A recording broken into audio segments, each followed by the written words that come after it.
Heidi. Hello, how are you?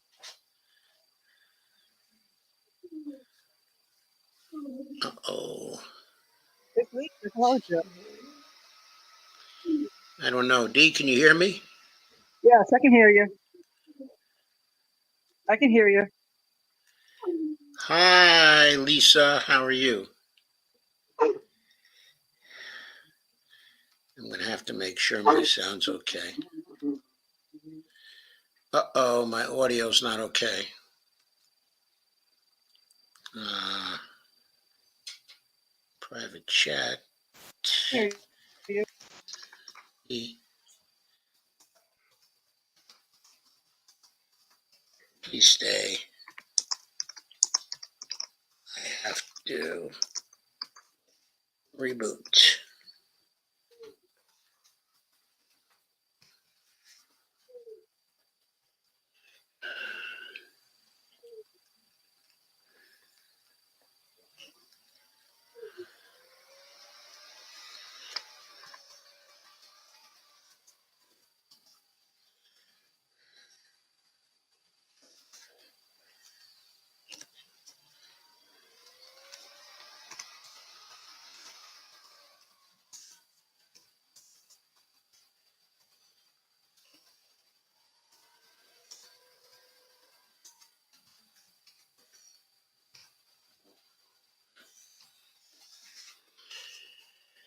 Okay, I got to reboot.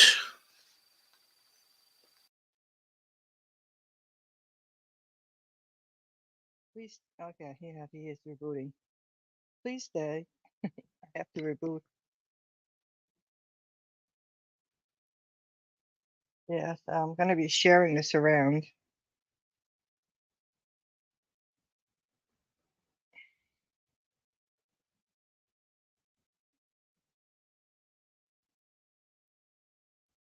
Build up an audience here.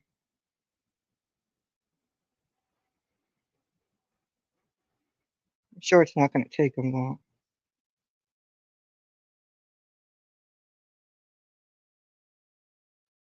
Oh, hi, Kay. Hi, Greg. Yeah, Joe's going to be right back. He had to reboot. Hi, Steve. Yeah, let's all just share the show around to try to help build up an audience here, or more of an audience.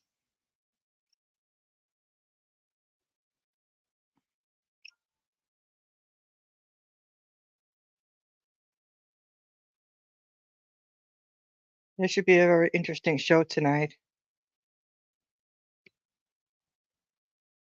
He has an article from the Cradle. That's always good.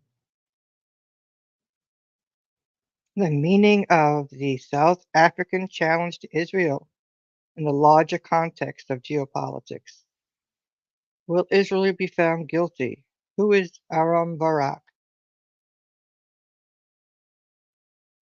That's the big question where Israel is concerned, because the evidence is all there. We've heard the comments. We've heard what people have been saying, in the Knesset, and the war parties. I mean, all the horrible dehumanization of the Palestinians and wanting to wipe out Palestine, wipe out Gaza. And then there's the other movement, the settler movement, that they're already talking about having a meeting later this month and building settlements in Gaza. And they've got a lot of people that want to come to Gaza and resettle there. It's like, wait a minute, you guys are moving kind of too quick, because I just know internationally people are saying it's not going to happen. Gaza is not going to be filled with Jewish settlements, but they're going to keep pushing. But I hear from all over that, people are talking about wanting the two-state solution. And there's always a question of how that's going to happen. Hello, Dee. Hello, I was just chatting. Thank you for holding the fort while I was gone. Yeah, big question of what the show is about, and then I shared around today about that woman with the movement for the resettlements, and she's still talking about that meeting later this month, and Oh, yes. they're going to build settlements in Gaza, and they're going to look over the ocean and all that nonsense. Yes, they're a bit crazy, aren't they? Yes. Okay, I think I do have a very interesting show here tonight. Uh, I'm going to start off with the piece on BRICS on Gaza from Pepe Escobar, who was That sounds good. always who was always entertaining. He's a brilliant writer. We'll start off with him. Okay. So, Yeah, uh, Brandy's here, Lisa, Greg, Steve, yeah, Kay. I know. Pretty cool. Yeah. Okay, so this piece from the Cradle, the title of it is BRICS member South Africa takes Zionism to court, and Pepe Escobar is the author of it. Tagline is Pretoria's genocide case against Israel is crucial, not just to stop the Tel Aviv's carnage in Gaza, but to plant the first flag of multipolarism in the globe's courtrooms. This is the first case of many that will seek to halt Western impunity and restore international law as envisioned in the Charter of the UN. So, this tagline itself makes a very important point. It's from January 10th, 2024. Uh,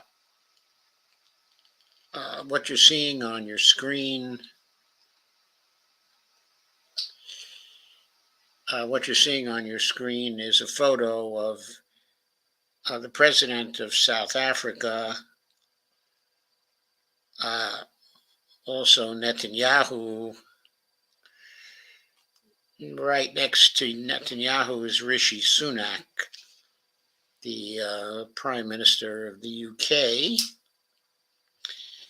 And there, of course, is Joe Biden. And below him is Otto Scholz, who is the Prime Minister of Germany, of course. So, kind of a rogues gallery of policymakers here who have been doing a terrible job facing the president of South Africa, who saw fit to bring this case to court. Nothing less than the full concept of international law will be on trial this week in The Hague. That was last week, of course. The whole world is watching. It took an African nation, not an Arab or Muslim nation, but significantly a BRICS member, to try to break the iron chains deployed by Zionism via fear, financial might, and nonstop threats, enslaving not only Palestine, but substantial swaths of the planet. By a twist of historical poetic justice, South Africa, a nation that knows one or two things about apartheid, had to take the moral high ground and be the first to file a suit against apartheid Israel at the International Court of Justice. So, the 84-page lawsuit, exhaustively argued, fully documented, and filed on the 29th of December 2023, details all the ongoing horrors perpetrated in the occupied Gaza Strip and followed by everyone with a smartphone around the planet. South Africa asks the ICJ, which is, of course, a UN mechanism, something quite straightforward. Declared that the State of Israel has breached all its responsibilities under international law since the 7th of October. And that crucially includes a violation of the 1948 Genocide Convention, according to which genocide consists of, quote, acts committed with intent to destroy in whole or in part, a national, ethnical, a racial or religious group, unquote. South Africa is supported by Jordan, also Bolivia, Turkey, Malaysia, and significantly the Organization of Islamic Cooperation, the OIC, which combines the lands of Islam, constitutes 57 member states. 48 of these harbor a majority of Muslims. It's as if these nations were representing the overwhelming majority of the global South. Whatever happens at The Hague could go way beyond the possible condemnation of Israel for genocide. Both Pretoria and Tel Aviv are members of the ICJ, so the rulings are binding. The ICJ, in theory, carries more weight than the United Nations Security Council, where the U.S. vetoes any hard facts that tarnish Israel's carefully constructed self-image. The only problem is the ICJ does not have enforcement power. What South Africa, in practical terms, is aiming to achieve is to have the ICJ impose on Israel in order to stop the invasion and the genocide right away. That should be the first priority. The specific intent to destroy. Reading the full South African application is a horrifying exercise. This is literally history in the making, right in front of us, living in the young, tech-addicted 21st century, and not a science fiction account of a genocide taking place in some distant universe. Pretoria's application carries the merit of drawing the big picture, quote, in the broader context of Israel's conduct towards Palestinians during its 75-year-long apartheid, its 56-year-long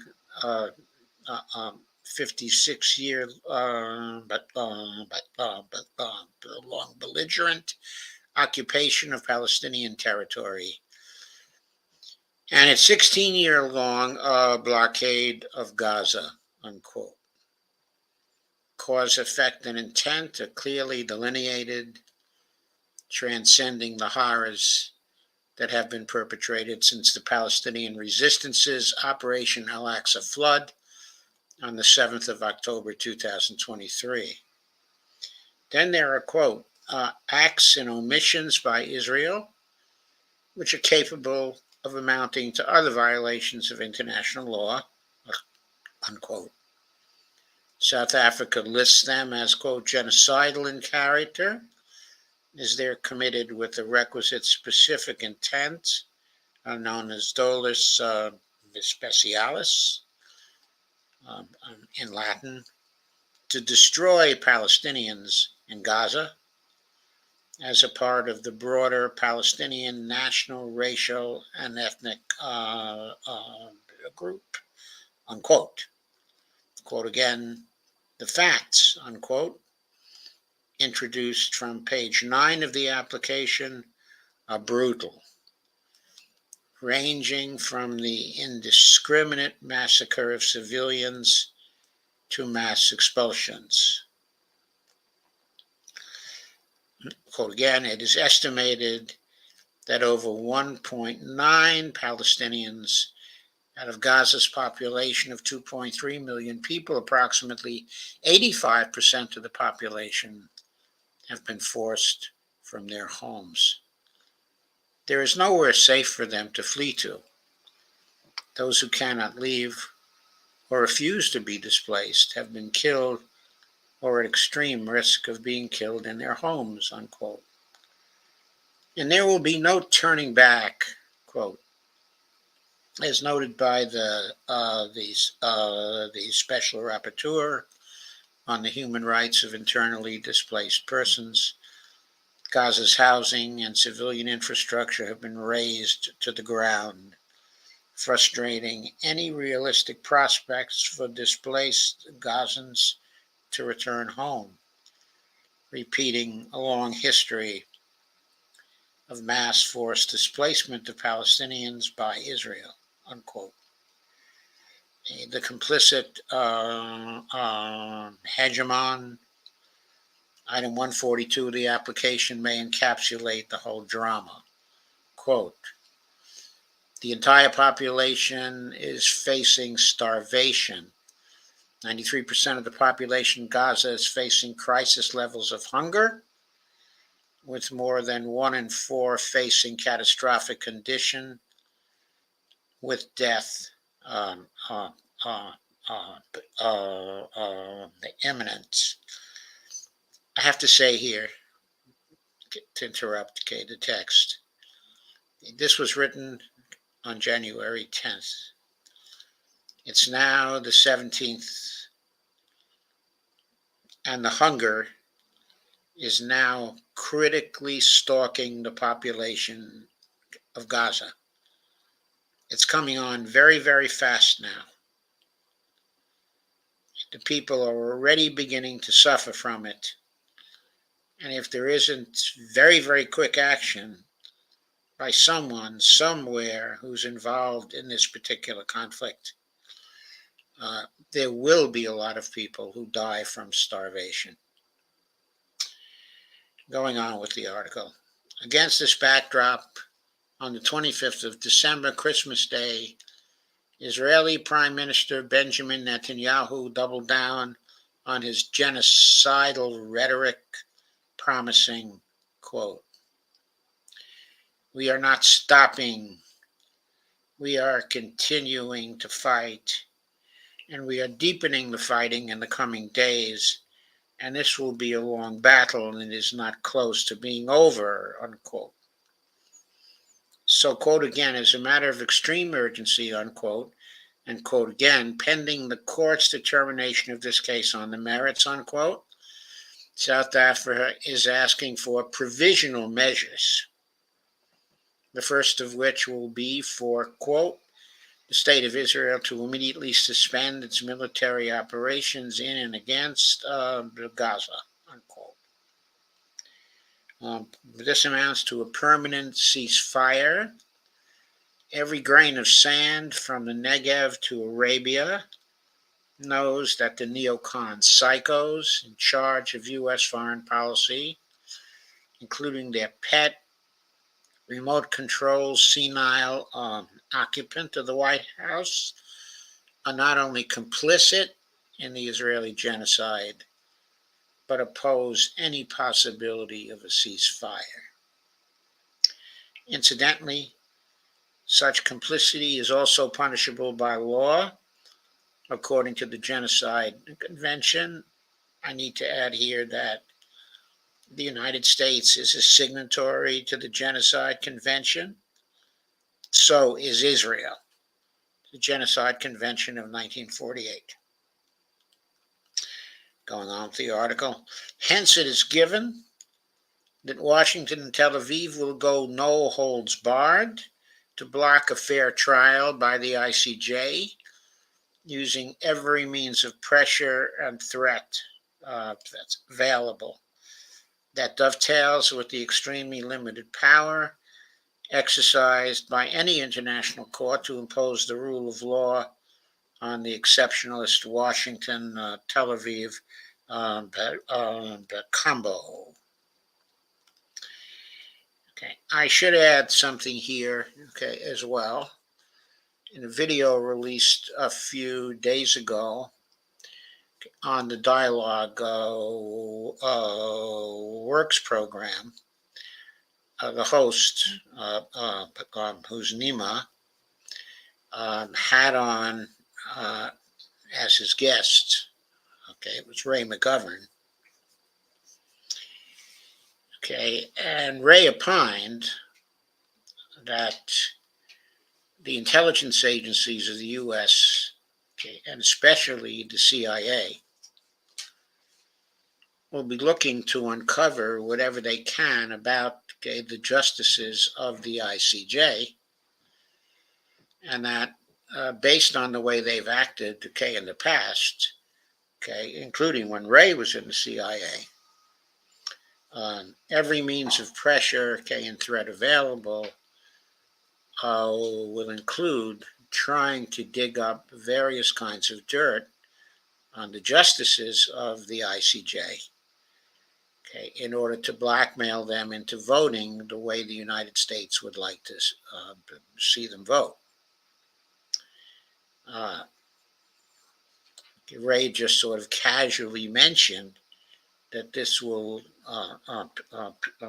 be among the means pressure that Washington will exert in order to get the kind of decision out of the ICJ that it wants. But as we shall see later, that in this case, that does not actually guarantee, okay, the decision they want.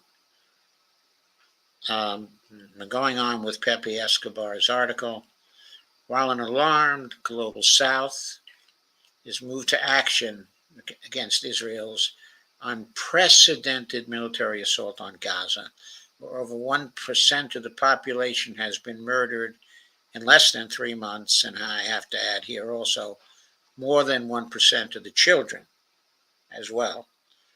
The Israeli foreign minister has regimented its embassies to arm twist host country diplomats and politicians to swiftly issue, okay, an immediate and quote um, um, um, um,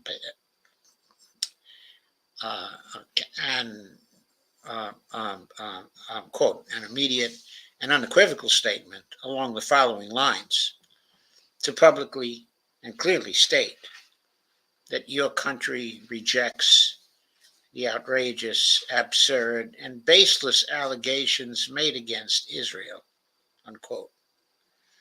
It will be quite enlightening to see which nations will abide by the order. Whether Pretoria's current efforts succeed or not, this case is likely to be only the first of its kind filed in courts around the world in the months and years ahead. The BRICS, of which South Africa is a crucial member state, are part of the new swell of international organizations challenging Western hegemony and its, quote, rules-based order, unquote. These rules mean nothing. Nobody has ever seen them. In part, a multipolarism has emerged to redress the decades-long shift away from the UN Charter and rush towards the lawlessness embodied in these illusory rules, quote unquote. The nation-state system that underpins the global order cannot function without the international law that secures it. Without the law, we face war, and more war. The hegemon's ideal universe of endless war. Okay, in fact, of course, okay, this article is a tremendous indictment of the United States, okay, and its foreign policy, um, our foreign policy. of course. Going on with the article, South Africa's genocide case against Israel is blatantly necessary to reverse these flagrant violations of the international system, and will almost certainly be the first of many such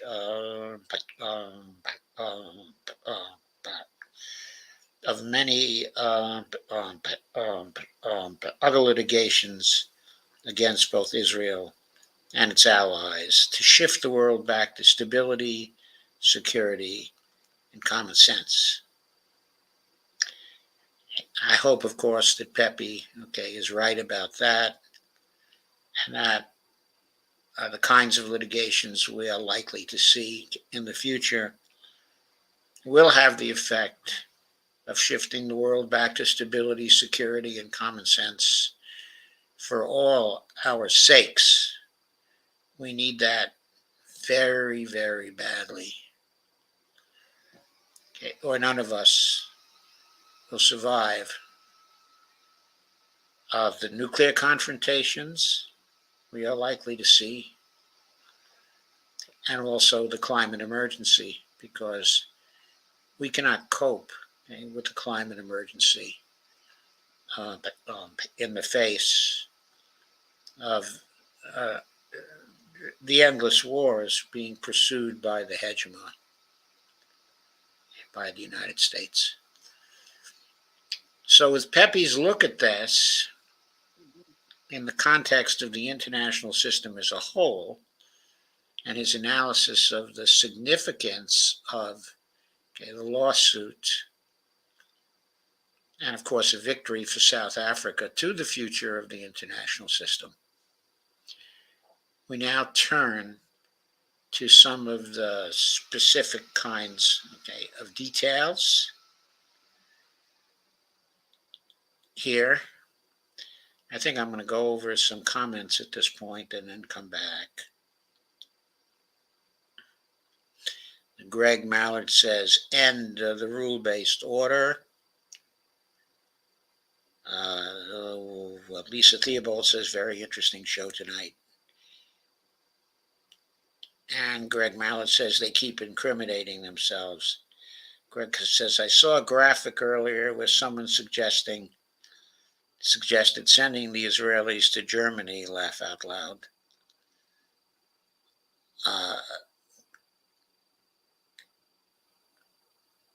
People greet each other. Greg Mallard says, end the rules-based order. Indeed. Brandy says, seeing Arab Americans refusing to meet with Biden is giving me hope. And Brandy says he needs a wake-up call. Lisa says, I don't know if that, quote, wake up, unquote, is still possible, Brandy. One can hope. Steve says, I think Israel will be found guilty for what that is worth. I think they'll be found guilty too, as we'll see as we go through some of the other articles. Brandy says, I don't plan to vote for him, Lisa. Lisa, I just want him to stop supplying Israel ammunition. Brandy says, I'm glad they're also going after the US and UK. Hopefully, Germany and Canada get added to the list. I hope so too. Steve says, share it to some pro-Palestinian groups. Thank you, Steve. And Kay says, watching Wagner's too. You mean, the MSNBC Alex Wagner show. Steve Wolfbrand said, I believe the estimates of death are very low. Yeah, I think they're very low too. Okay. I don't think people really know the number of deaths. I think the estimates are roughly at 30,000 now. But they have no idea who has died under the rubble. And of course, there are people dying now of starvation, as we speak. Steve Wolfbrand says, BRB, be right back, of course. Brandy says, they are low, Steve, because there's still a lot unaccounted for under the rubble. Jeff Denton says, From the Earth to the Moon, Chapter 1, Paragraph 1, the Baltimore Gun Club. Just saying. It's interesting, Jeffrey. And Brandy says, liberals don't understand these bombs are bad for the climate as well as for human life. Oh, yeah. Jeff says, they were making war to sell weapons more than 60 years ago just in this country. Yes, they were indeed, Jeff.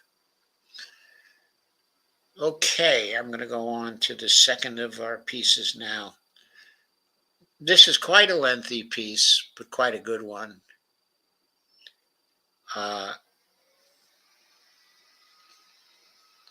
It's called, it addresses the question of the day. Will the ICJ find Israel guilty of genocide? The author, is Marin Rappaport, an Israeli author. This was written January 11, 2025. And he interviewed an Israeli attorney, by the whose name is Michael Sfard. Michael Sfard outlines what could play out as the world's top court decides if and how to intervene in Israel's war, on Gaza.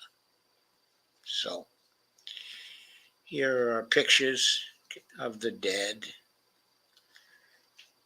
in the morning.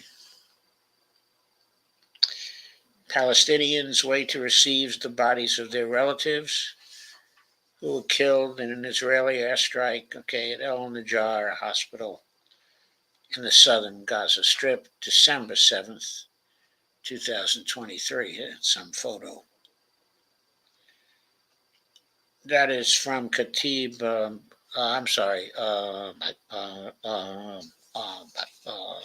Abed Rahim Khatib / Flash 90. I gotta give credit to the person who gave us the photo. This article was written in partnership, with Local Call. There's a Hebrew version that was published, by Local Call. This English version is published by 972 magazine, plus 972 magazine, which is an Israeli magazine. The International Court of Justice, ICJ, today began a landmark hearing to determine whether Israel's devastating war on the Gaza Strip amounts to the crime of genocide. While deliberations on that question could take years, South Africa, which filed the lawsuit, is aiming for the ICJ to issue several interim orders, including requiring Israel to immediately suspend its military operation. A ruling on these provisional measures could be issued within weeks. Whether or not Israel would obey is another matter.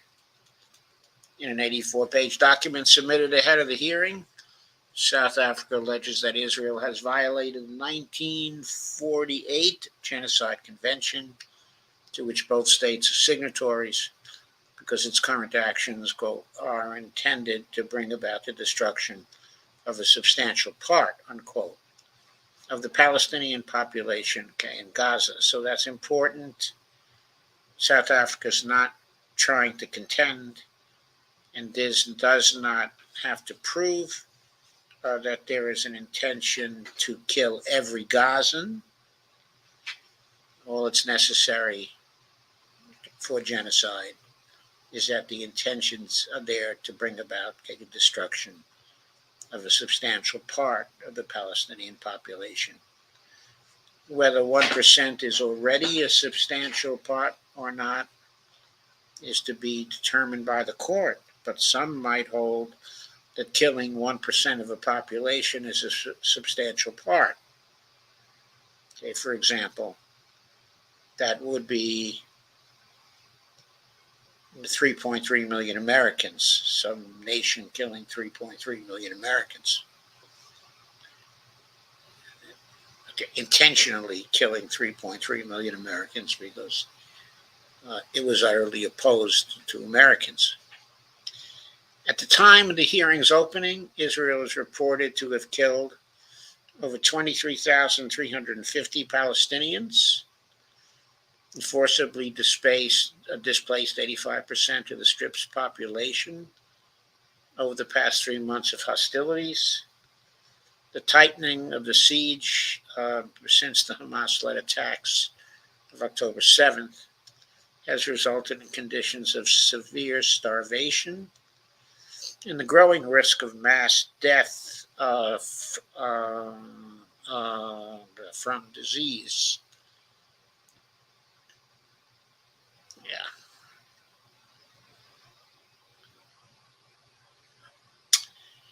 Yeah. In a move, just wanted to make sure I did share this.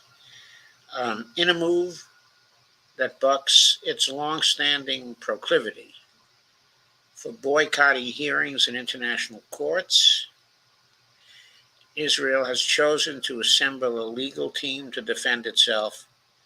And if you've been watching the proceedings of the court, you've been seeing that legal team try to defend itself. In one aspect, it has done so by concentrating on talking about highly irrelevant uh, activities or highly irrelevant events that don't directly address the question of whether Israel committed a genocide or not.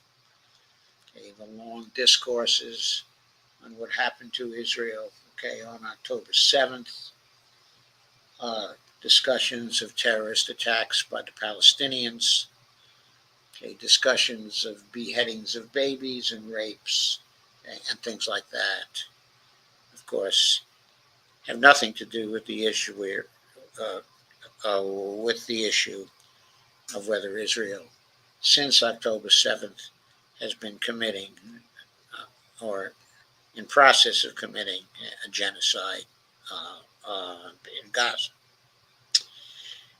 If this had been done, in an American court, not in the International Court of Justice, but in the court here, the judge would have stopped the lawyers, the defense lawyer, and would have, first of all, from the prosecution, there would have been, an objection, and then the judge would have ruled, that the defense was out of order because it was talking about things that were not relevant, to the case in point. In the International Court of Justice, they don't actually do that. They let, the defense bring in all kinds of irrelevant things if it wants to bring in, irrelevant things, and the judges decide for themselves what's relevant, and what's not irrelevant. In my view, though, and I watched the defense very carefully. I watched the prosecution also very carefully, but I watched the defense very carefully. And I saw the whole thing. It was a terrible defense when it came to the substance of the defense. They talked about all kinds, of irrelevancies. I don't think it's going to work. 2 decades ago, Israel refused to participate in an ICJ hearing concerning the legality of the separation barrier it had built in the occupied West Bank, and has likewise snubbed more recent proceedings regarding the legality of the occupation. Israel has also boycotted hearings into its conduct at the International Criminal Court, the ICC, a separate entity from the ICJ, which is located just across the street, in The Hague.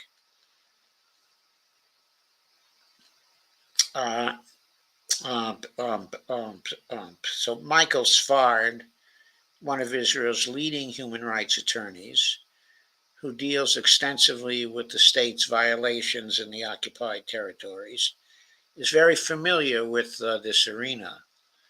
Like many lawyers, he is in no hurry to wager on the outcome. That said, in an interview in his office earlier this week, he told Plus 972 in Local Call that South Africa can certainly reach the threshold of proof required at this stage for an interim order instructing Israel to stop the fighting, in Gaza. So that's a key statement, actually, right there. Someone who's certainly a legal expert, on this subject, specifically on the actions, of the Israelis, and specifically on the operations of the International Court of Justice, that says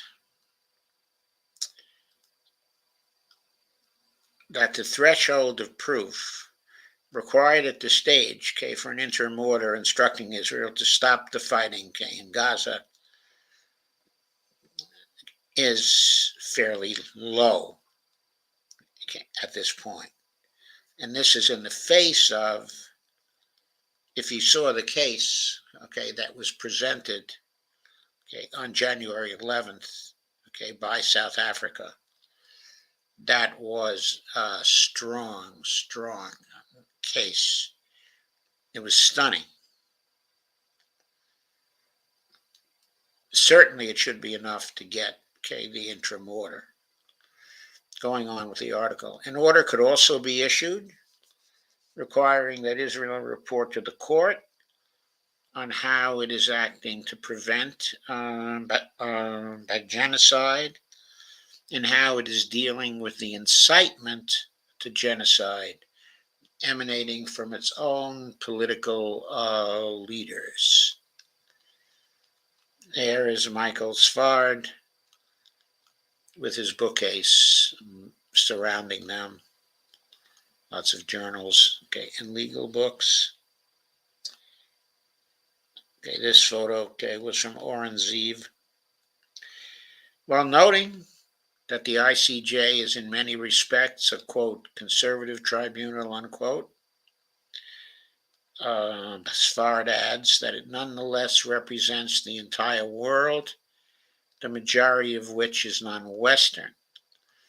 As such, it has historically had empathy for weak and oppressed peoples and was instrumental in the struggle to end apartheid in South Africa. Now, in solidarity with Palestinians, the following conversation has been edited for length, and clarity. So, set the scene for us. What is the ICJ and why is the hearing taking place there? The 1945 Charter, signed by all of the UN members, including Israel, affirms that the ICJ is the UN's supreme legal organ. The Constitution establishes two powers for the court by issuing advisory opinions and ruling in cases between states. The court's verdicts are binding on the states that have signed the UN Constitution.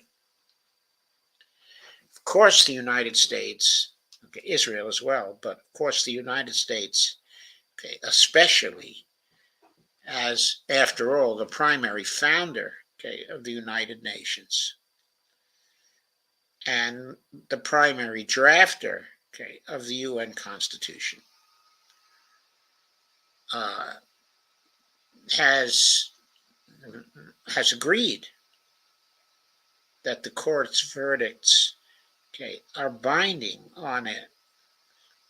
And not only that, from a strict kind of legal point of view, as long as the verdicts of the court do not violate the Constitution of the United States, the verdicts of the ICJ are the law of the land. Here in the United States, I don't know how many people realize that, but it's essential to realize that. But treaty law, once you've entered into a treaty, is binding on the United States and stands higher than laws passed by the legislature. Treaty law is only trumped by the Constitution. Now, we can withdraw from treaties, but unless we withdraw from the UN, the verdict of the ICJ would be binding upon us. God bless you, honey. Thank you. A state can agree in an ad hoc manner that a particular dispute will be litigated by the ICJ or invoke signed treaties containing a clause that establishes ICJ jurisdiction over disputes relating to those treaties. Israel has always had reservations about the jurisdiction clause and has refrained from agreeing to ICJ jurisdiction in all the hundreds of treaties it has signed, except one, the Genocide Convention. Article 9 of the convention stipulated that if disagreements arise between the members over the convention's authority or interpretation, the ICJ is the place, to hear them. This is not in the article, but I also believe that if there is the decision, of the ICJ, that since Israel has agreed to Article 9, of the convention, that the Israeli Supreme Court would itself have to rule that Israel is bound from a legal point of view to obey what would have become the Israeli law. I'm not, an international lawyer, but I have studied, some international law. And I believe that there is reason to believe that the Israeli Supreme Court would rule, according to Article 9, if an Israeli brought a suit to try to force the government, to obey any decision of the ICJ. Going on, ICJ decrees are enforced by the UN Security Council. Chapters 6 and 7 of the UN Charter allow for a range of sanctions against countries that violate the court's rulings, such as economic sanctions, arms embargoes, and military intervention. The latter is rare, but it has happened. For example, in the first Gulf War. Why did Israel sign up to ICJ jurisdiction in the Genocide Convention? I'm not a legal historian, but says Svard. I can only guess. Israel was one of the initiators of the treaty, and historically one can understand why Israel would have pushed for such a treaty in the late 1940s and early 1950s.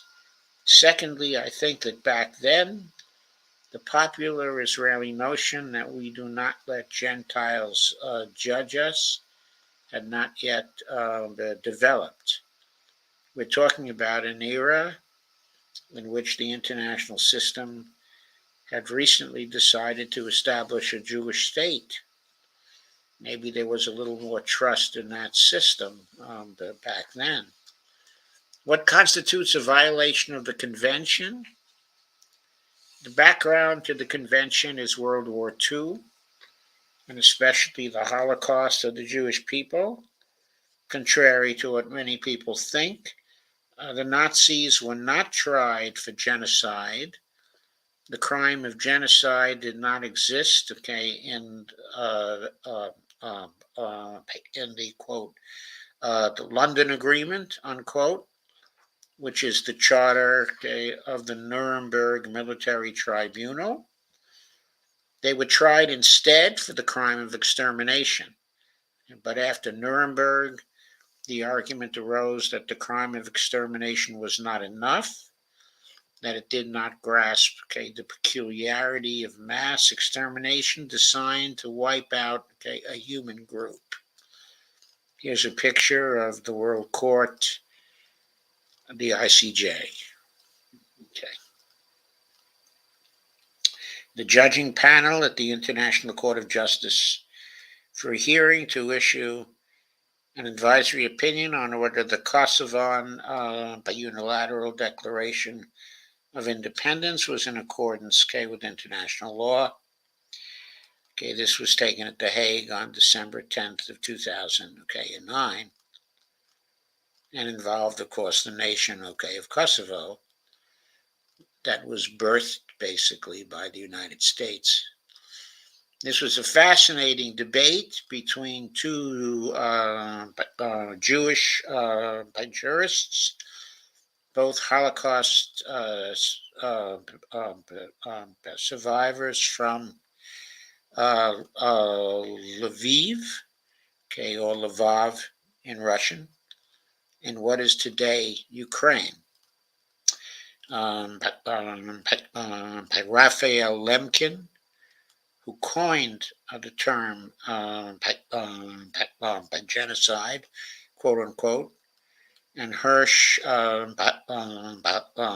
Lauterpacht, who coined the time, quote, the crime of the term, quote, the crime against humanity, unquote.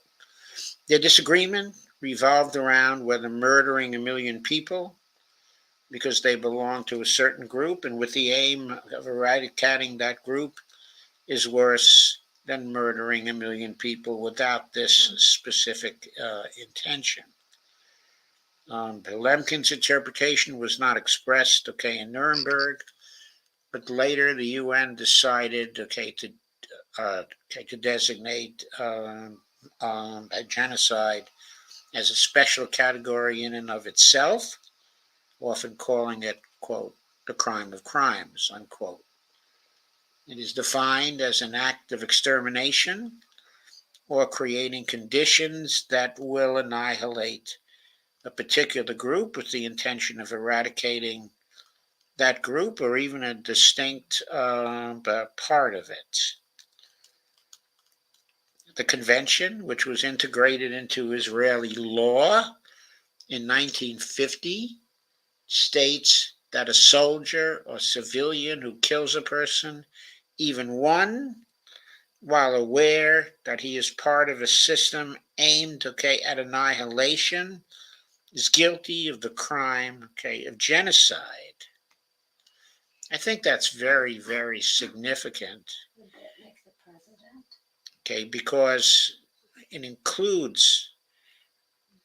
it seems to me to include, the vulnerability of every Israeli soldier who's been operating in the Gaza Strip and who believes that they are a part of a system aimed, at annihilation of the Palestinians. And I think right now there are a lot of such, Israeli soldiers who are running around in Gaza based on various quotations we've heard, videos we've seen, and so on. Going on with the article. Sobani asks whether this includes, the President of the United States. Not this aspect, which is the convention as placed into Israeli law, okay, in 1950. Wouldn't apply to the president because he's not a citizen of Israel. Okay, but the convention applies to the president of the United States. And so the president of the United States could be subject to charges in the International Criminal Court as an individual, in my view. There's a team of South African attorneys who served notice on the United States that uh, they will bring, okay, an action against the United States for being complicit, okay, in the genocide.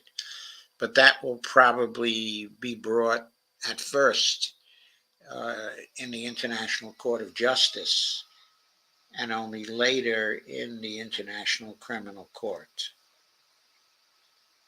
Honey,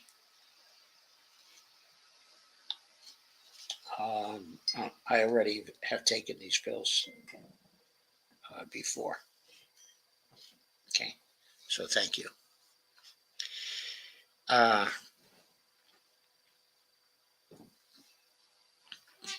Going on with the article, in Israeli law, the punishment for this is the death penalty. This also applies to those who conspire to commit genocide, those who incite genocide, and those who attempt to participate, okay, in genocide. Seems to me that includes a whole bunch of Israeli leaders. Of course, Netanyahu himself, okay, and Itamar Ben-Gvir, and Bezalel Smotrich, and many of the Israeli military figures. So this is already, okay, enshrined, okay, in Israeli law.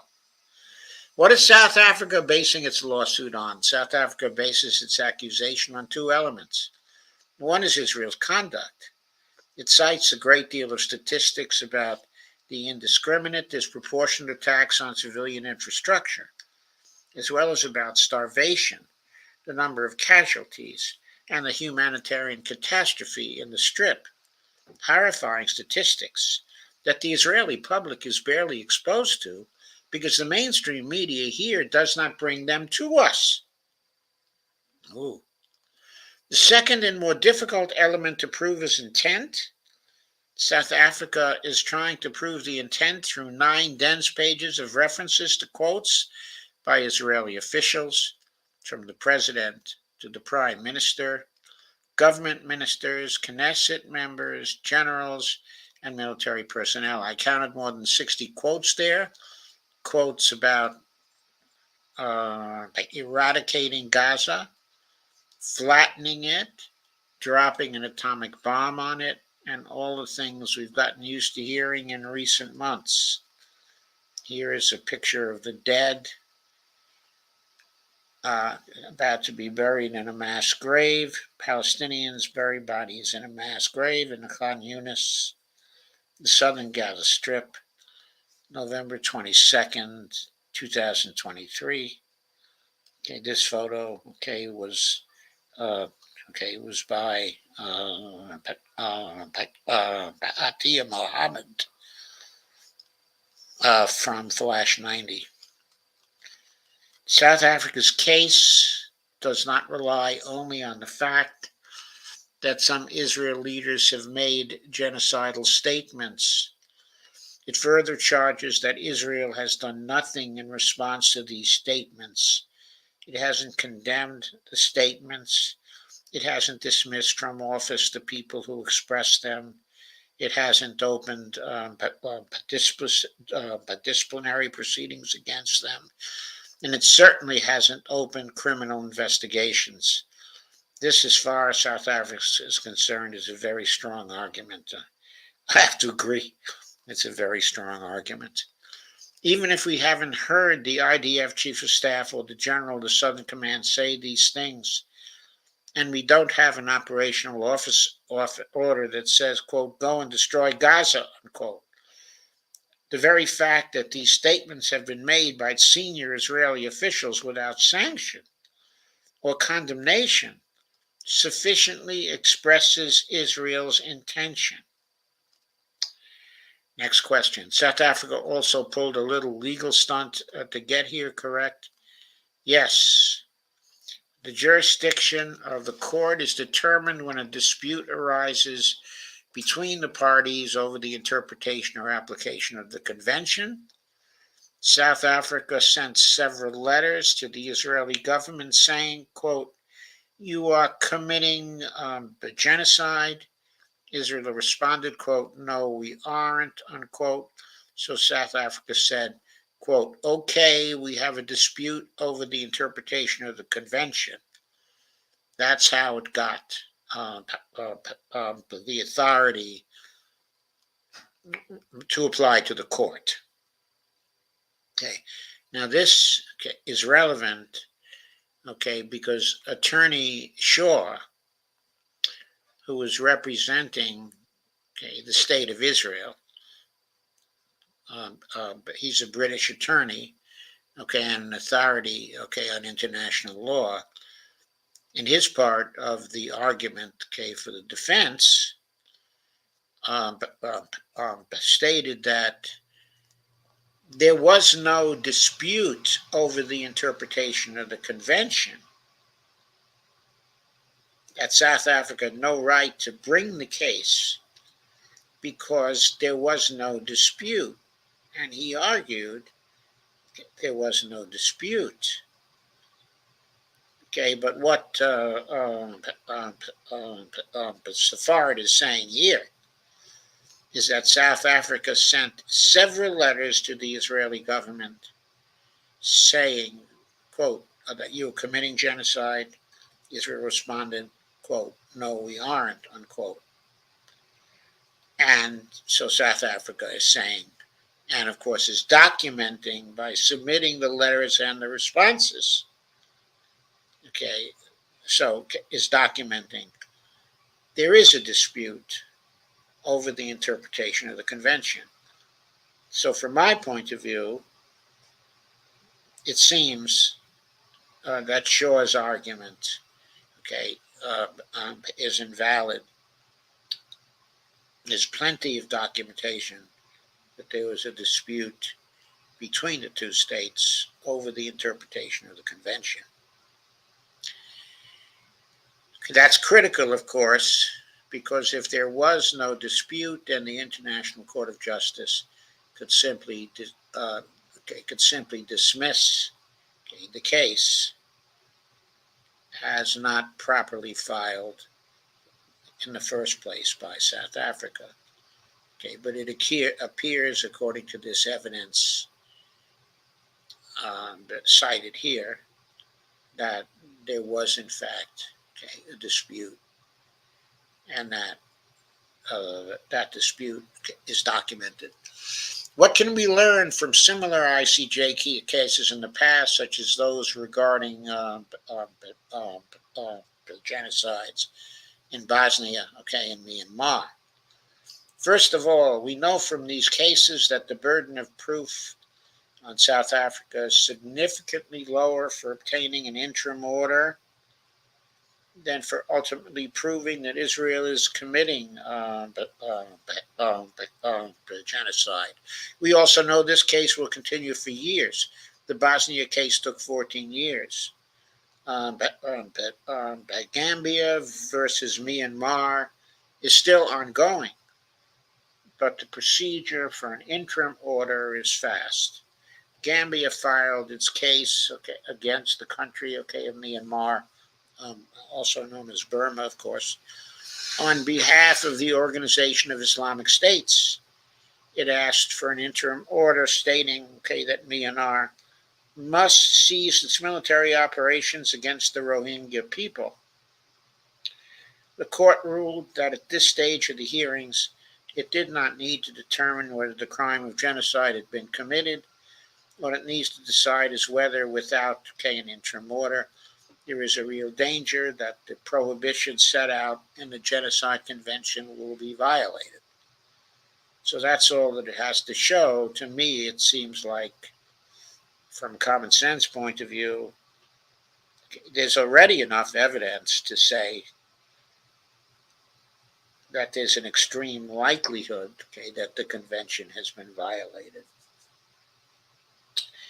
In this photo, more than 10,000 people demonstrate in solidarity with Palestinian people and calling for an immediate end to the Israeli bombardments of the Gaza Strip.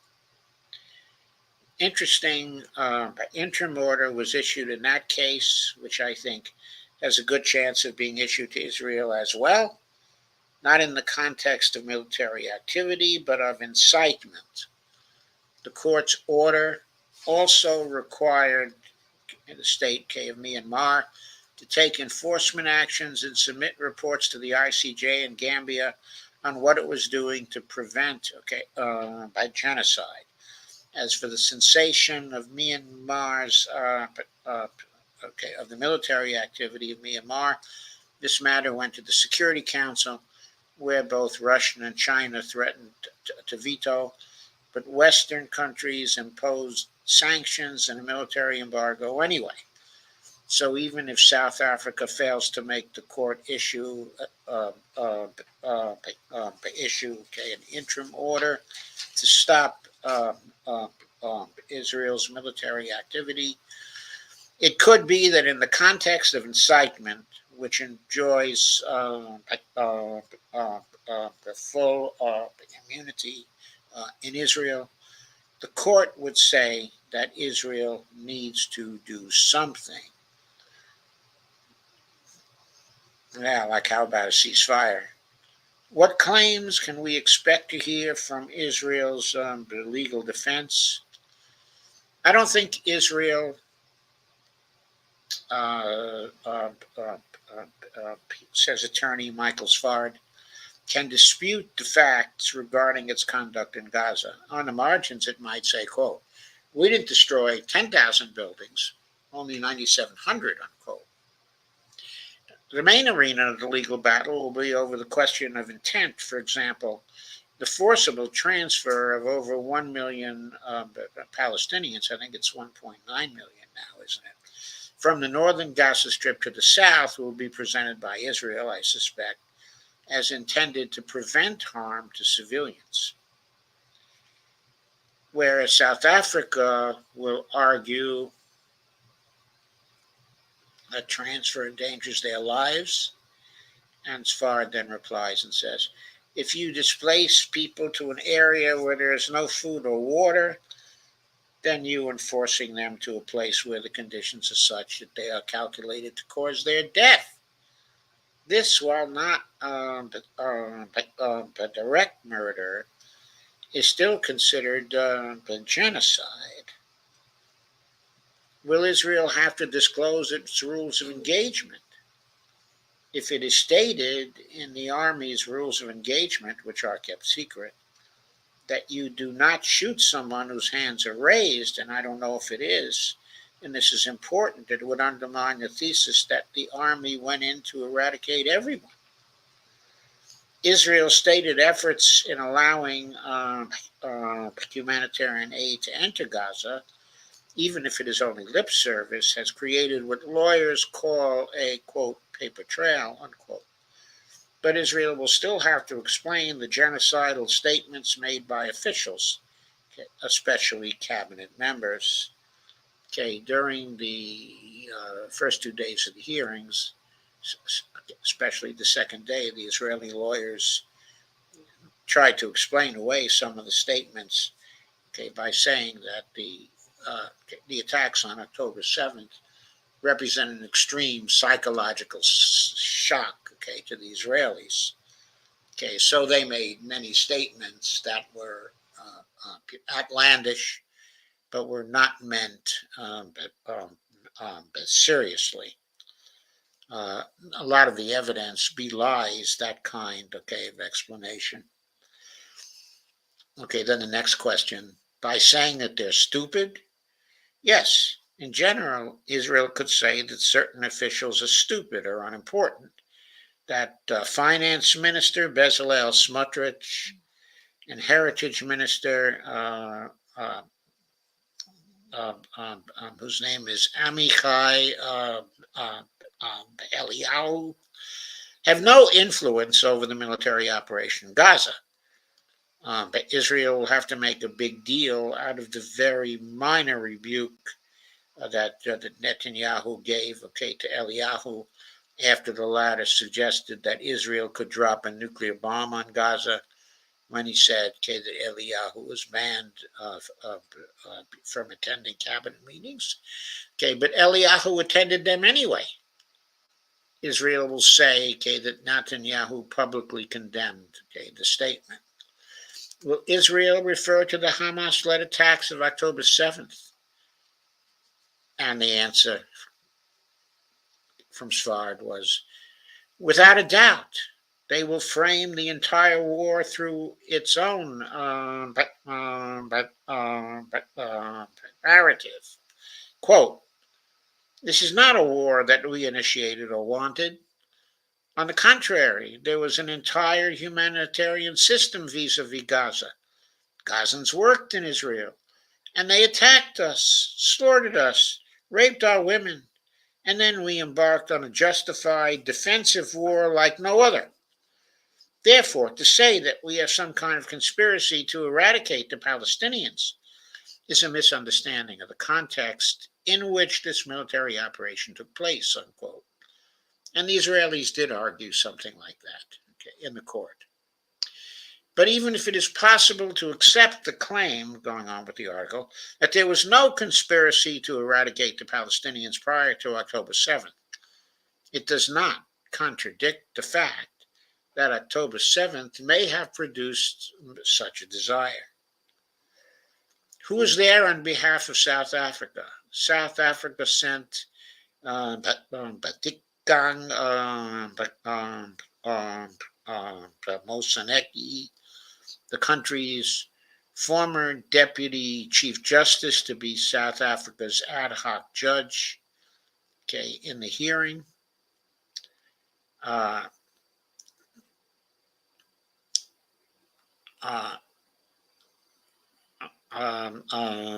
Mr. Moseneke, who is black, was an anti-apartheid activist who sat for 10 years in prison on Robben Island at a time, okay, when Nelson Mandela was also incarcerated there. The head of South Africa's legal team is Professor John Dugard, who is white and was also, okay, an opponent to the regime. He founded the most important legal institute that fought against apartheid in the 1970s and was the UN Special Rapporteur for the occupied Palestinian territories in the 2000s. He knows the Israeli occupation very well. And in the interest of full disclosure, I'm also very friendly with Dugard. He recently published an autobiography in which he stated during his life he expressed three apartheids. The first in South Africa, the second in Namibia, and the third in Israel and the occupied territories. This photo is a protest against Israel's war on Gaza in central London, October 28, 2023. Okay, the photo is from Steve Eason /CC by NC 2.0 DEED. These two figures arrive at the ICJ with significant moral standing. So too does South Africa itself. The new South Africa brands itself as the spearhead of the international community when it comes to respect for international law. It is perhaps the only country in the world that has enshrined international law as a constitutional principle. Next question. What do you make of Israel selecting the British barrister Malcolm Shaw to present its defense? and former Supreme Court President Aharon Barak to be its ad hoc judge on the panel. And Svart replies, Shaw is a professor of international law, one of the world's greatest experts in the field. In the 1980s, he wrote a book that was very creatively named, quote, International Law, unquote, and was subsequently reissued 6 times. I have a copy here in the office. He also has a lot of experience representing states in international tribunals, a lot of them to do with border disputes. Much has been said about the appointment of Aharon Barak. From Israel's perspective, it's a stroke of genius. He has a lot of prestige around the world. Israeli rights activists like me know 2 Baraks, the one inside of the Green Line and beyond the Green Line, is really a case of Dr. Jekyll and Mr. Hyde. Which Barak will turn up at The Hague? It's a good question. The Barak who's outside of the Green Line in the Palestinian territories then, he is the Mr. Hyde, and the one who adjudicated cases, human rights cases, inside of the Green Line, in Israel proper. He is the Dr. Jekyll here. So that's what's meant here. In other words, Mr. Hyde was not very friendly to human rights when he ruled on cases, in the West Bank, or in the other territories that Israel, was occupying. The fact, that Aharon Barak is a Holocaust survivor is definitely important. He brings with him firsthand experience of genocide. It's not just something theoretical or legal for him. I think whoever selected him understood that if there's a chance that any Israeli will be able to sway or convince the other judges in their internal discussions, it's him. It's his charisma, it's the prestige that accompanies his name, and it's his legal mind. By the way, those who are saying that he is there, quote, representing Israel, unquote, shooting themselves in the foot. He is appointed by Israel, but from that moment on, he is supposed to be loyal only to international law and his own conscience. So then the author asks the question, but if he does not rule in Israel's favor, he has nowhere to come back to. And the answer from Michael Svard, correct. He has nowhere to come back to. So to be objective will take considerable courage on the part of Aharon Barak. Here's another photo. Palestinians walk on a main road after fleeing from their homes in Gaza City to the southern part of Gaza on November 10th, 2023. I know lawyers don't like to wager on the results of court hearings, but if the ICJ does produce an interim order, what will that mean for Israel? If the court issues an order, the question of whether Israel will obey it or not, knowing Israel, I expect it will not obey the order unless it can present the ending of hostilities as the result of its own independent decision, unrelated to the court order. There are good reasons for Israel to do this, because disobeying an ICJ order brings things to the UN Security Council. It's true that the United States has a veto there, and therefore a resolution to impose sanction on Israel would most likely be blocked.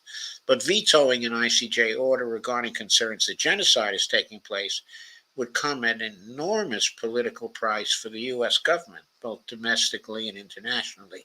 And I have to agree with that. It would be an enormous political price. The Biden administration wants to portray itself as a government that sees human rights as one of its pillars. So it is likely that the United States would only veto such a resolution while imposing a significant cost on Israel in order to justify doing so, such as allowing the residents of northern Gaza to return to their homes. Of course, there are no homes there. Or entering into negotiations over two states. Okay, I don't know. Okay, says Michael Svard. But I think that's an interesting thought that given the price the Biden administration would have to pay, it might want to impose some very heavy costs, okay, on the Israelis that they do not wish to pay. But even if the United States doesn't use its veto in that scenario, an interim order from the ICJ is likely to cause Israel serious problems. There is such a thing as an international legal, quote, deep state, unquote, says Michael Svard. Jurists and judges listen to what important courts say. And when the ICJ, also known as the World Court, makes its rulings, national courts in most of the Western world take note. Therefore, if the ICJ rules that there is a danger of genocide being committed, I can imagine a British citizen turning to a British court and demanding that the UK cease trading arms with Israel.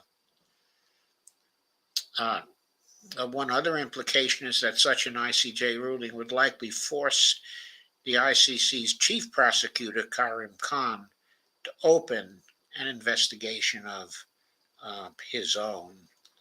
There's a photo of a large billboard in Israel thanking U.S. President Joe Biden for his support for Israel. Is seen above the Ayalon Highway in Ramat Gan on October 11th, 2023. So, what would an Israeli victory in the court do? In the event of a resounding Israeli victory, this will double, triple, quadruple, quintuple Israel's Hasbara propaganda regarding other accusations which may be easier to prove than genocide.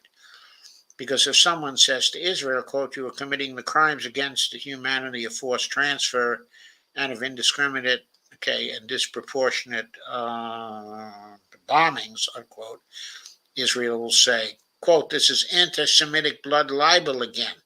We've already proven the accusations against us are false, unquote. So South Africa and the Palestinians are taking a gamble here. It is a gamble. In every legal proceeding, from a lawsuit over a breach of rental contract to a lawsuit over genocide, there are always risks. However, I think that a resounding Israeli victory is very unrealistic because, at least regarding the incitement, Israel will not have good answers for the court. Within what time period is the court's decision expected? There are no set rules, but in the Gambia versus the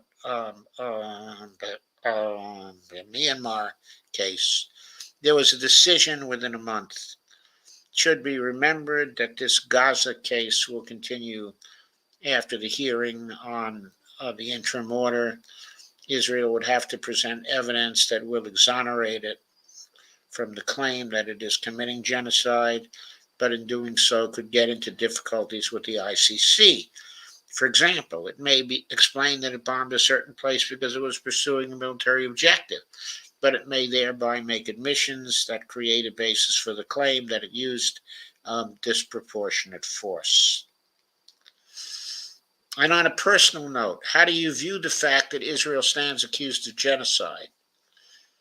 And Mark Svard said, I come from a family of Holocaust survivors, and the very fact that we are even talking about this and that the accusation is not without grounds is heartbreaking.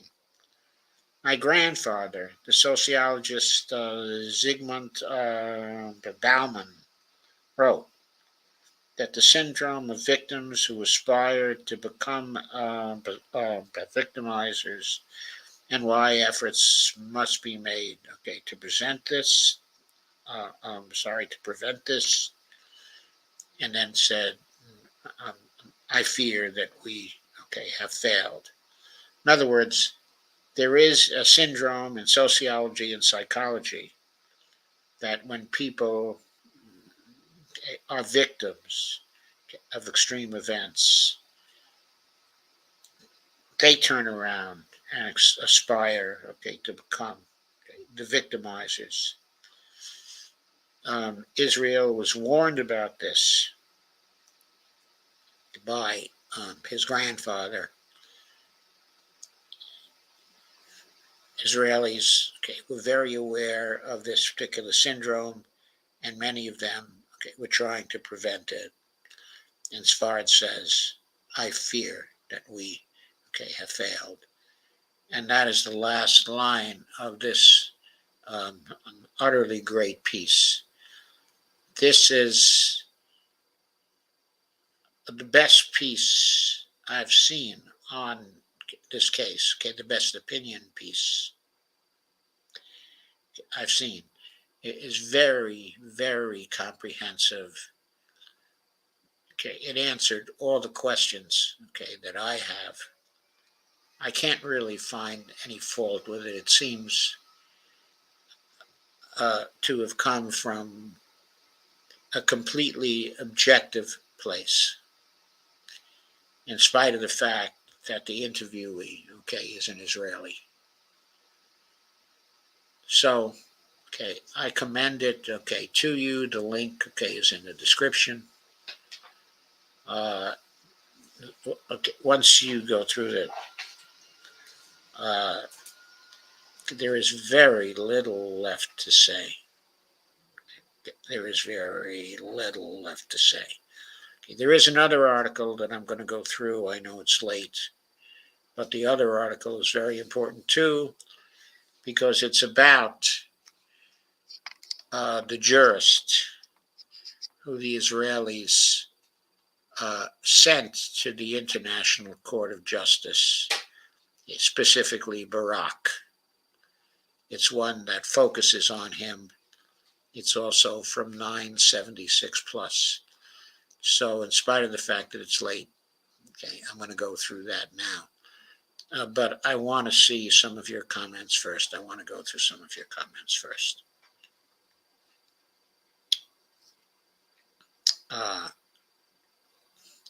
Steve Wolfbrand says at 9:34, Brandy and the Starvation. Kay says, I think so too, Steve. And Brandy says, yep, that's Steve Wolfbrand. I've seen the videos of the IOF, the Israeli Occupation Force, burning truckloads of food and water, they intercepted. Yes, there are those videos. I mean, there's evidence. Steve says, so cruel. And Steve says, FJB. Jeff Denton says, okay, well, there's these really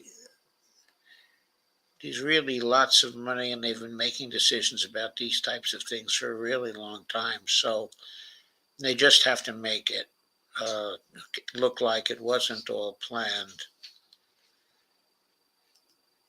And Brandy says, I wouldn't put it past Biden to withdraw.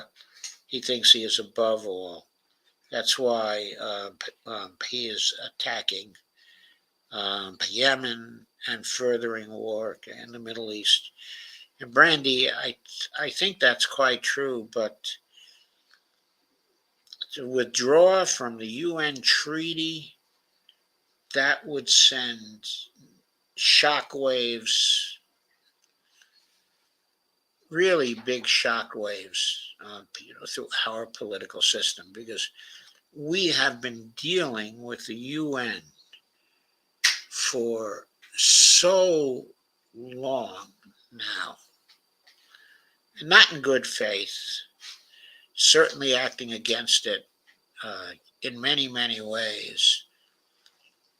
But that would be a total, that would be simply, a repudiation of one of the pillars of our foreign policy since the end, of the Second World War. There are still so many people who have respect, for the UN and the hope that it brought.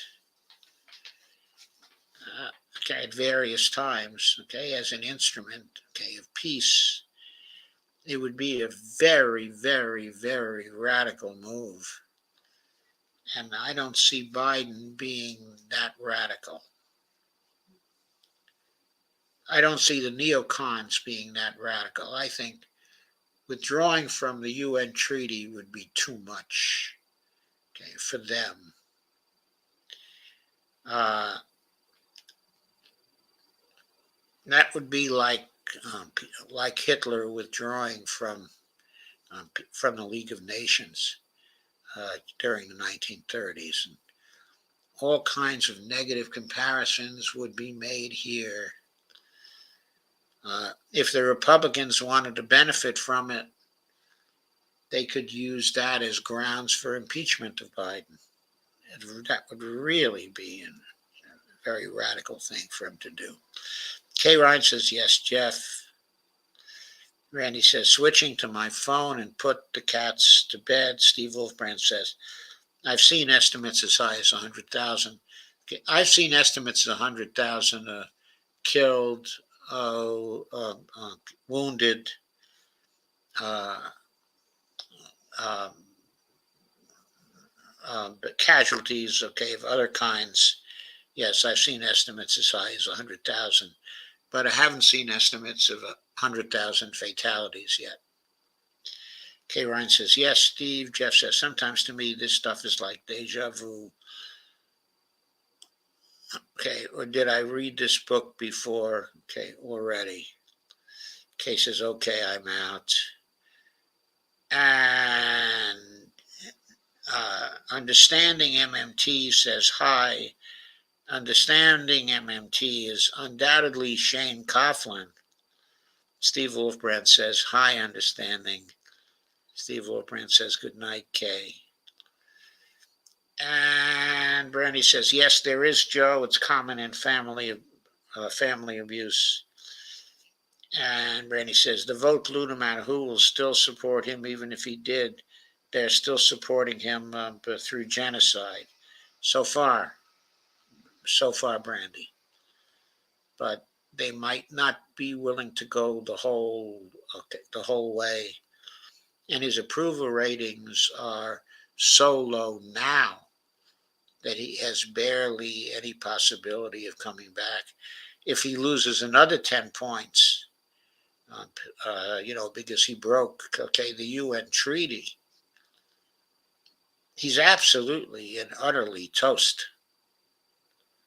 He would have to be replaced by the Democratic Party immediately. They would have to find someone else very quickly. Okay, I know Gavin Newsom, is waiting in the wings. Okay, also Gretchen Whitmer, is waiting in the wings. But I think the Democratic Party is likely to turn, to Newsom. Now I'm going to go on to the next piece. Since I don't get to do, another international program till next Tuesday. This is also from Plus 972. This article, is by Orly Noy, January 10th, 2024. The Hague, Aharon Barak will play Dr. Jekyll to Israel's Mr. Hyde. As Supreme Court President, Barak provided legal armor for Israel's occupation and facade of democracy. Now he's back to continue the job. So this is the point of view of Orly Noor, on Aharon Barak. That's a picture, of Barak. He's obviously quite old now. And this was also in partnership, with Local Call. The announcement that Israel has chosen Barak, the renowned Supreme Court president, to join the International Court of Justice as it judges a landmark case charging Israel with genocide, has set sent the country into a tizzy, country of Israel, of course. Barak will be Israel's representative on a panel that is hastily being convened to discuss South Africa's petition for an emergency suspension of Israel's assault on the Gaza Strip. A panel that will consist of ICJ's 15 permanent judges, plus one from Israel and one from South Africa. Okay. Now you remember from the other article that we just finished that Michael Svart says that on appointment, of Barak, to the panel, he technically is no longer the representative, of Israel, but the defender, of international law. The question is whether he holds that identity and considers that, a priority over his identity as a representative of Israel. Barak has long been reviled by the Israeli right for having enshrined various liberal principles in the state's quasi-constitution during his tenure as Supreme Court president from 1995 to 2006. His fans, meanwhile, are struggling to contain their excitement. Quote, the most appropriate stamp of approval, Israel has no one to rely on except for Aharon Barak, unquote. But Yossi Verter, a commentator for Haaretz, remarked, the movement for quality government in Israel similarly declared, quote, Justice Barak is one of the greatest jurists to have arisen in the state of Israel, and his appointment to the position is a requisite, unquote. In the face of it, he is a puzzling choice from a far-right government that has spent the past year trying to dismantle much of what he stood for. Indeed, according to Israeli media reports, he was not even Netanyahu's first choice for the job, which is unsurprising given their history of bad blood. Yet it's hard to think of a person better suited for the role, not because of his legal prowess nor the international reputation he has built for himself, not even the fact he is a Holocaust survivor, which should not go unnoticed by those who sent him to The Hague. Here's a photo. Men, women, babies,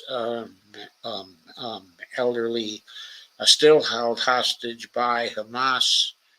Bring them home now.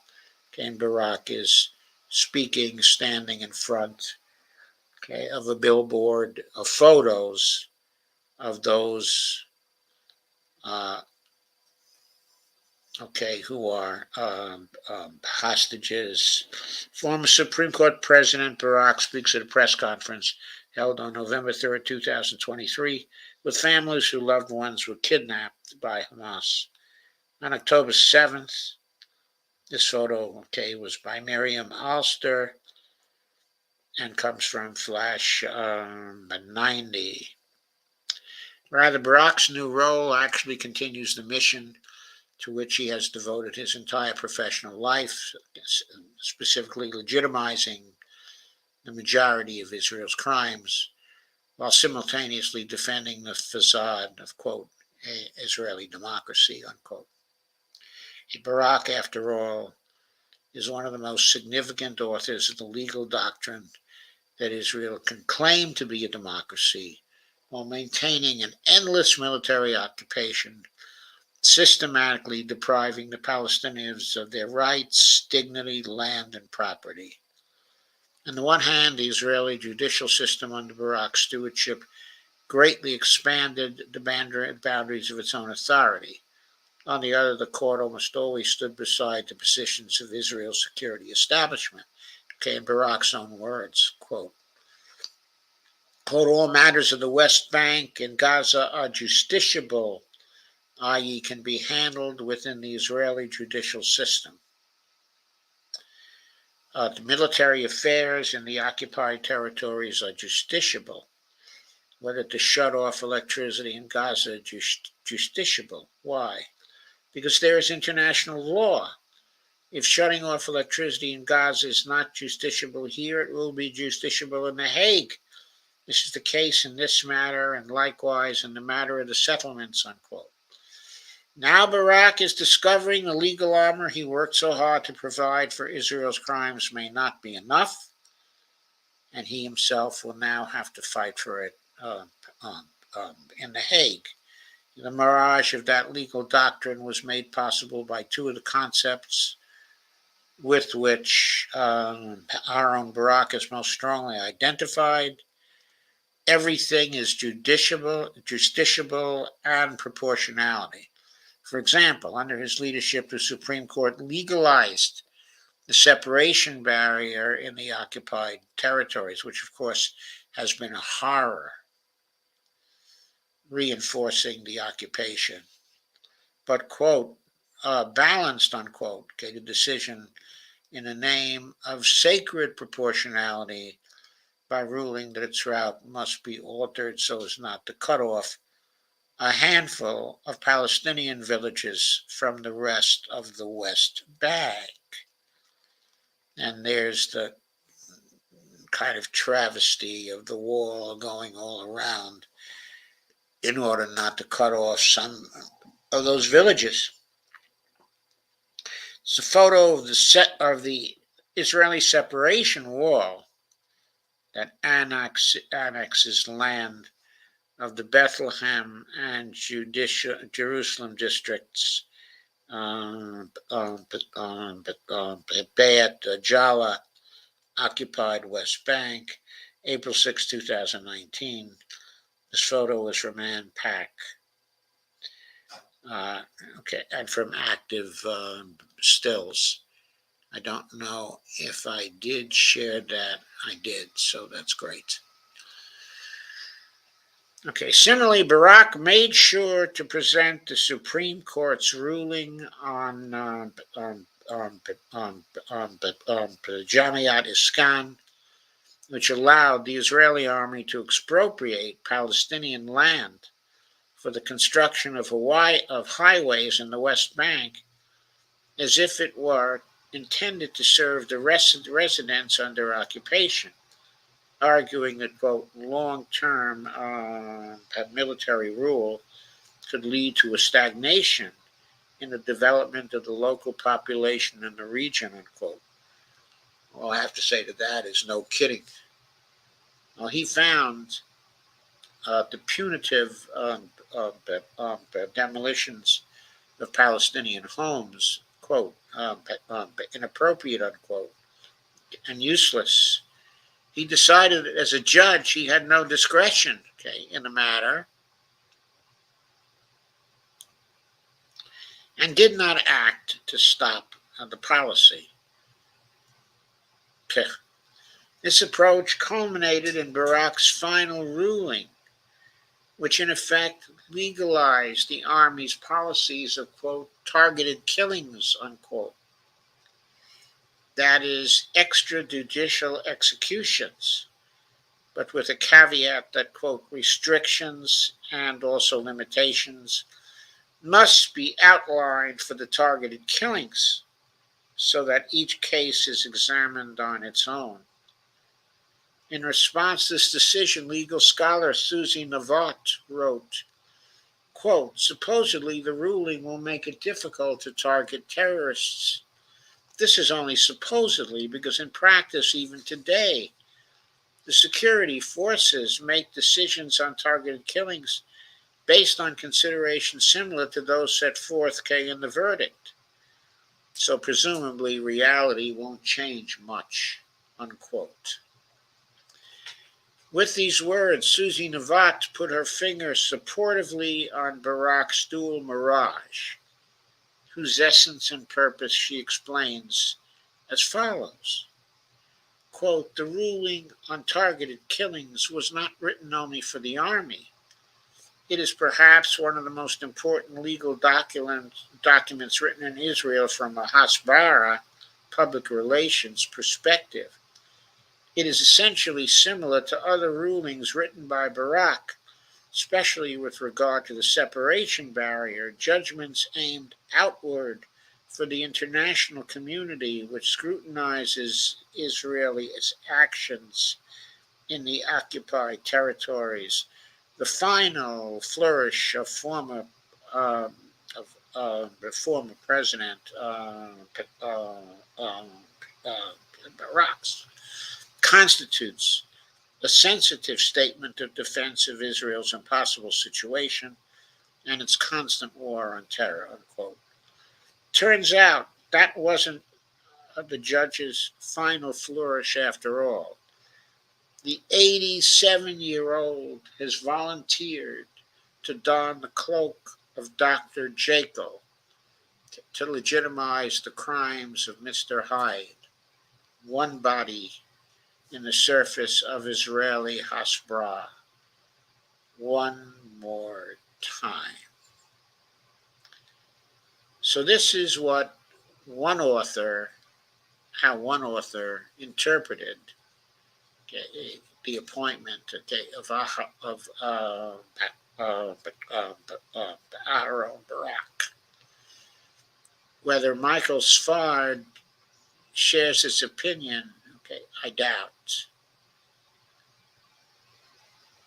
because he was careful to state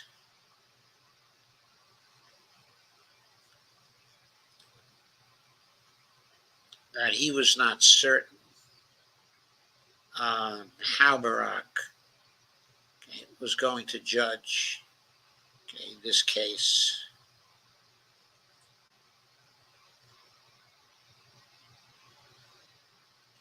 He certainly will try to influence others and use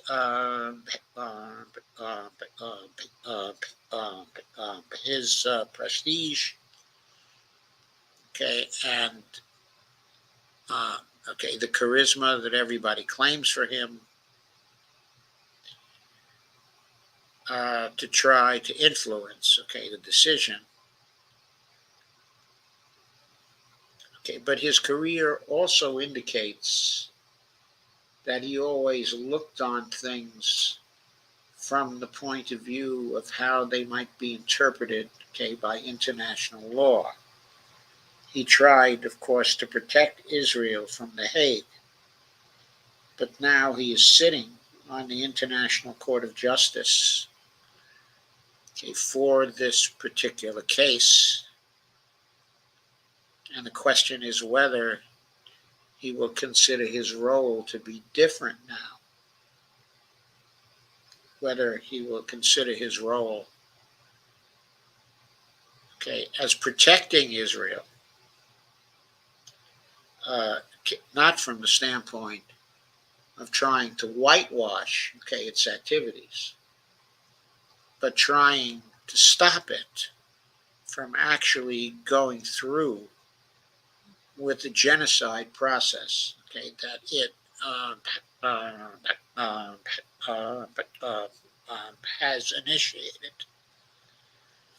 I don't think that anybody really knows how he is likely to act, okay, in this particular situation. Of course, he's always been motivated by the defense of Israel, and always been sensitive to the idea of defending Israel, particularly against, okay, the terrorism that has been a consequence, okay, of its occupation.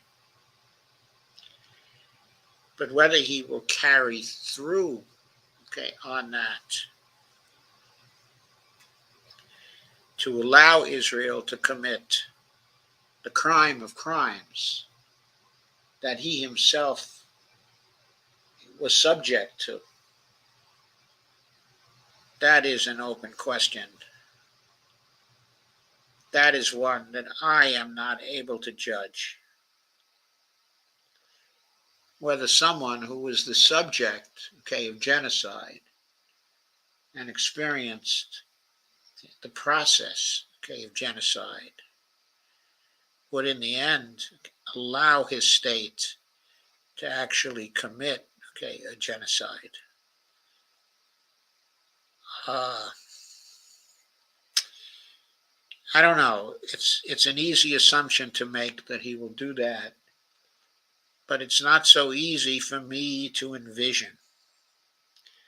Anyway, the author, Orly Noy, is an editor at Local Call. She's a political activist and a translator of Farsi poetry, okay, and prose. She's the chair, okay, of B'Tselem's, okay, executive board, and an activist with the Balad political party.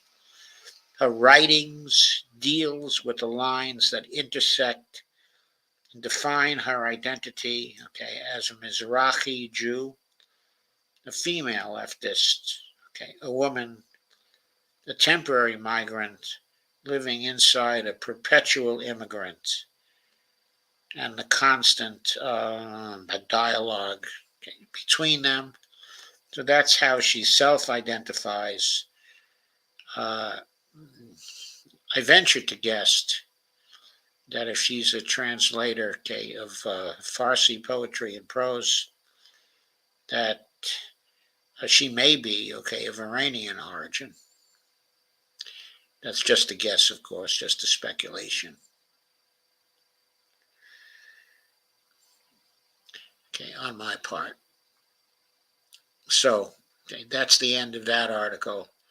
I thought that was a very important addition, okay, to the other article containing the interview of Michael Sfard, because now at least we have an impression of the kind of man uh, uh, uh, uh, okay, that Aharon Barak is, and the kind of psychological conflict that he will face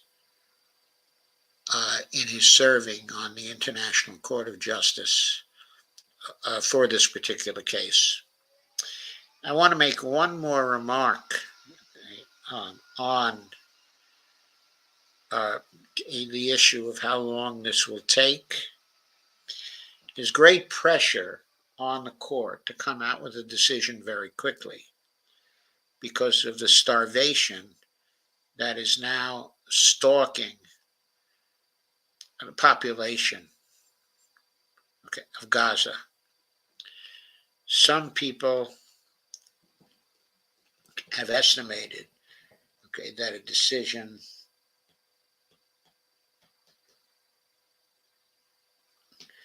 okay, there was something that Bonnie handed me now, which I'll read to you in just a second. But okay, it seems to me that there may be a decision coming down, okay, in as little as 2 weeks on this. Some decision, anyway, of course, not a final decision, but some decision on the interim measures. Uh, could come down within 2 weeks' time because there'll be great pressure, okay, on the court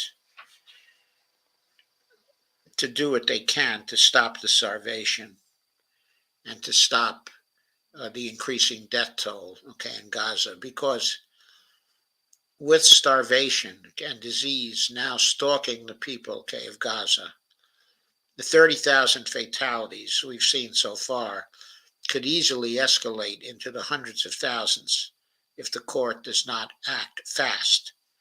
So I think they are going to act fast. So Bonnie just handed me something from Huffington Post.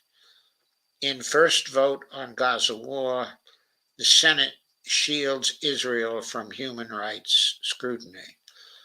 Though his bill failed, Bernie Sanders put senators on the record on the U.S.-backed campaign, okay, in Gaza, military campaign in Gaza. Israeli envoy Michael Herzog visited the Senate before the vote. This article was by Akbar Shahed Ahmer, okay, and Igor Babich. And just reading it, okay, the Senate on Tuesday roundly rejected a proposal requiring the State Department to produce a human rights report on Israel's policies. Okay, that, of course, was Bernie Sanders' proposal, including its controversial U.S. Israel backed offensive in Gaza, the highest profile response by lawmakers so far to mounting public pressure for a change in Washington's approach in the Middle East. A large bipartisan majority voted to table the measure. Bernie Sanders, independent of Vermont, the bill's author, Rand Paul, Republican of Kentucky, and 9 progressive Democrats joined in its defense, including Elizabeth Warren, Peter Welch, and Jeff Merkley, okay, of Oregon. Sanders forced senators to go on record with their views on Israel's conduct by using an often overlooked provision, Section 502B of U.S. law, that allows Congress to ask the State Department to analyze the human rights record of any country receiving aid from the U.S. So I'm not going to read the whole thing, but that's the essence of it. So Bernie acted well, okay, in getting this done and making them go on record. It's notable, I think, that one of the people who voted along with him, okay, is Jeff Merkley, uh, who was almost always with Bernie, okay, on critical issues, and on votes. When it comes to sheer voting, he is always as lefty, okay, as Bernie. He's never as high profile. He's sort of a quiet man in the way that he presents himself. Okay, but in my view, he has a tremendous amount, okay, of integrity. So that's it. I don't see any further comments. But D, would you like to make any comments at this point? Well, I'm happy that Bernie Sanders had brought that forth because now they're on record. And it's important because of all the protests that are going on, and we're seeing tapes from people screaming for the USA to do something and pleading for help in Gaza. So here you saw something being brought in front of the Senate. Yeah. But didn't you think those articles were great? Yes, I did. Yes, I did. And yeah, I had read those ones on 972 myself, and they're very good. They're very informative, and Yeah, everybody. I thought the analysis of the case by Sfard, okay, was really masterly, okay, and comprehensive. And I thought the placing of the case in context, okay, by Pepe Escobar, Mhm. uh, that was beautiful. He did that, very, very beautifully. Okay, and the final article, okay, by Noy, on Aharon Barak, I thought that was very, very insightful, okay, and analytical. Very much so, yes, because Yeah, you want to know who the more about the person. You know, he's in such a high role there. yeah, such a high role, okay, and you want to know what his record was and Hmm. what he did before, what his background is. Okay, I think you want to know about both the internal and external conflicts he's likely to experience while sitting on the court for this case. I don't think I would like to be in his position. Yeah, he's and like I said, Israel pretty much Netanyahu and all of them, they've have a history of being a bunch of bullies, and he's experienced the bullies in Israel, so he's pretty much, he's a man with backbone. He stands on his own, stands on his principles. Yeah, he seems to stand on his own. Steve Wolfbrand points out that South Africa did a great job. I can't agree more. South Africa, okay, and its people, its pleadings, they did a wonderful job. Okay, especially the Irish lawyer they brought in. I thought she was amazing. Definitely. Okay, and I was sorely tempted to bring the transcript of her whole testimony into this, but of course I never could have gotten through with it. Take the whole day to get through that, and do a commentary on that. Okay, but uh, I'm kind of reminded here of that little section from the interview with Sfard. Okay, I think I want to bring that up again in closing because it may be so important. Okay, after reading about uh, uh, the background, okay, of Aharon Barak, uh, okay, there was a section here that I want to recall again.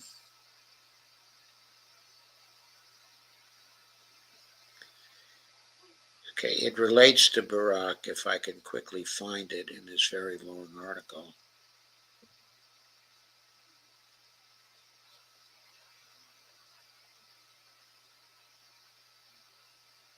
Ah, there we go.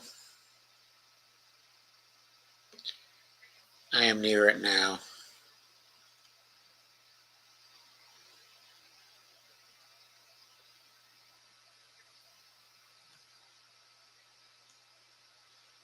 Okay, the last part of this.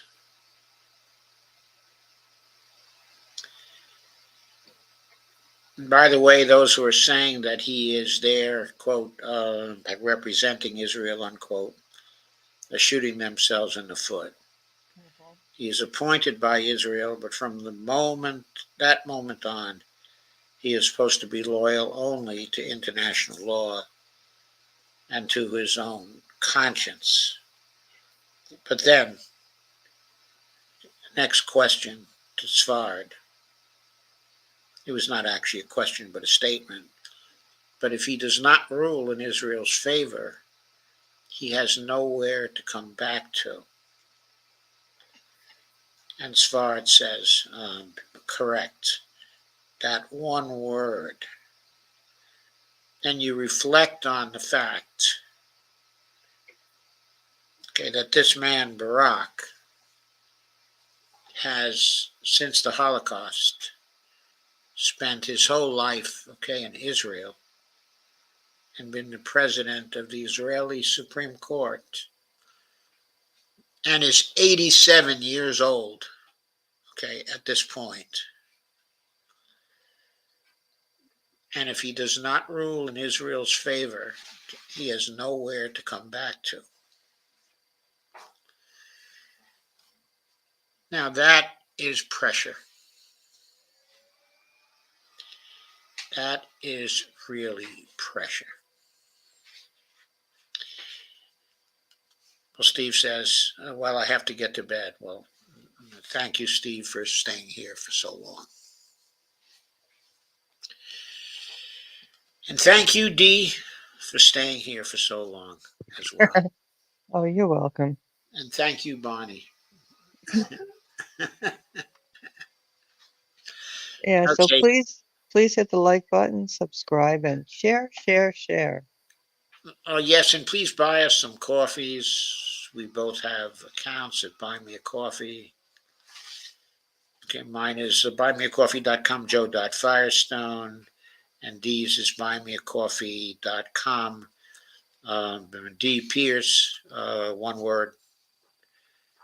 Uh, So please go there and buy us both some coffees. And please do visit, my Patreon account, occasionally. Steve says hi, Bonnie. Hi.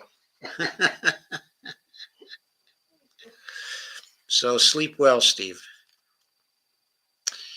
Okay, I'll be back tomorrow night with a Dump the Corruption show. Every night seems to be Dump the Corruption, even though it's not the title of his show. But there's always corruption that's got to be dropped. Yeah, that's because corruption is all over the place. But I think somehow, Dump the Corruption show was made of somewhat greater significance for me, even by the news Hmm. that Donald Trump absolutely slaughtered all of the other Republicans, in Iowa. Steve says, good night, fam. Yeah, good night, Steve. It was just such a slaughter. Hmm. It seems like he's cruising to, the nomination of the Republican Party. It seems as though Joe Biden is getting rigged, to be the Democratic candidate, and that Dean Phillips, Jen Guyger, and Marianne Williamson are completely rigged out of it. They have no chance, at all. So both of these candidates seem certain to be nominated, unless in Trump's case,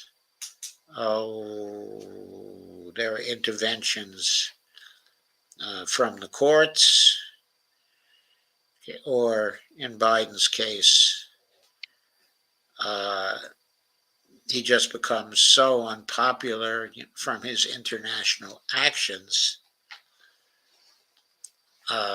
If he falls into the 20% the favorability rating, maybe at that point, the Democratic Party will break and will tell him that he cannot be the choice, of the Democratic Party.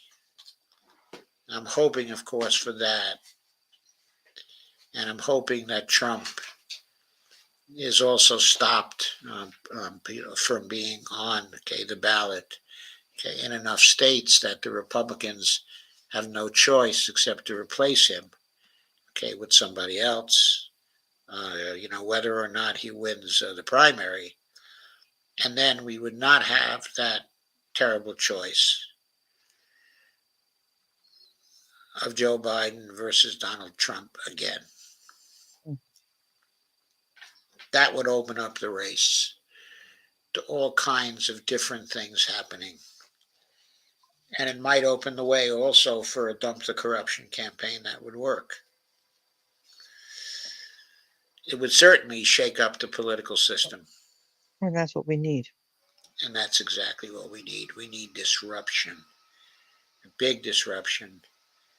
And getting rid of both Trump and Biden within, say, a month, that would be disruption. Exactly. Righty. So, Dee, thank you for coming and for staying. You're welcome. The fort while I was gone. And good night. Yes, and good night. Good night, Bonnie. Good night. I will see you for your show tomorrow. Yes, you will. And hopefully for my show as well. Exactly. Okay. Okay. Good night. Good night. Yeah.